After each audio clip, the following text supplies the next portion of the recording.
एक आदमी अपने घर से चला तो उसकी पॉकेट में, उसकी जेब में कुछ पैसे थे।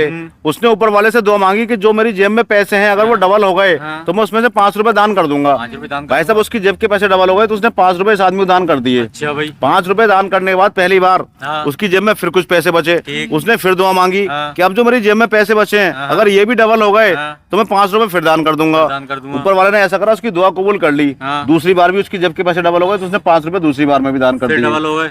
दूसरी बार भी 5 रुपए दान करने के बाद फिर उसकी जेब में कुछ पैसे बचे। उसने फिर दुआ मांगी कि अगर जो मेरी जेब में पैसे हैं वो फिर डबल हो गए तो मैं 5 रुपए फिर दान कर दूंगा। ऊपर वाले ने उसकी दुआ कबूल कर ली। 5 रुपए उसकी जेब के पैसे फिर डबल हो गए भाई साहब, तो उसने 5 रुपए फिर से दान कर दिए तीसरी बार। अच्छा भाई। अब तीनों बार 5-5 रुपए दान करने के बाद लास्ट में उसकी जेब में 0 पैसे बचे। 0 पैसे बचे, यानी कुछ नहीं बचा। अब आप ये बताओ कि जब वो घर से चला था तो उसकी जेब में कितने पैसे थे? अच्छा, ये हिसाब जो डबल होते होते उसकी जेब में तीनों बार दान करने के बाद 0 पैसे बचे। अच्छा। अगर आपने बता दिया इनाम मिलेगा आपको 500 रुपए का। 500 रुपए का इनाम। 500 रुपए का नाम है, बताओ भाई। मैं बताता हूँ भाई साहब। ऐसी बताओ आप। उसकी जेब में थे भाई साहब 5 रुपए 10 पैसे।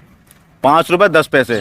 इनका आंसर तो है बेटे 5 रुपए 10 पैसे। अब आप अपना आंसर बताओ, आपके हिसाब से कितना हुआ? भाई साहब ज्यादा कठिन है। हाँ। आप नहीं कर पाओगे ना। चलो मैं बताता हूँ आपको। देखो जब वो आदमी, मेरा सही ना, आपका आंसर गलत है। मैं आपको निकाल के बताता हूँ। देखो कैसे होता है।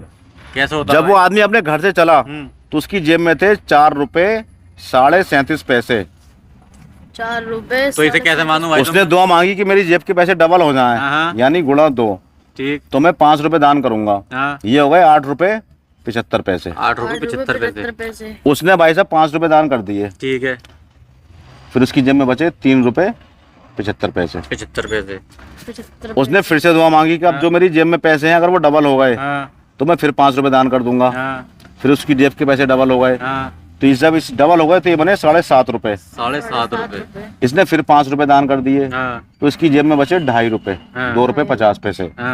अब भाई साहब तीसरी बार जब हुआ 2 रुपए 50 पैसे, उसने फिर दुआ मांगी, फिर पैसे डबल हो गए तो ये बने 2.5 रुपए के 5 रुपए। 5 रुपए। ठीक है। उसने भाई साहब 5 रुपए फिर दान कर दिए। ठीक है। 5 से 5 गए 0, उसकी जेब में 0 पैसे बचे। 0 पैसे। अरे भाई समझ गए आप? उसकी जेब में थे 4 रुपए 37.5 पैसे, जिसके डबल होते होते और 3 बार 5-5 रुपए दान करते करते उसकी जेब में 0 पैसे बचे। इसका मतलब ये आंसर हमारा सही है, 4 रुपए 37.5 पैसे। बहुत सही भाई। समझ गए आप? समझ गया। चलो ठीक है भाई।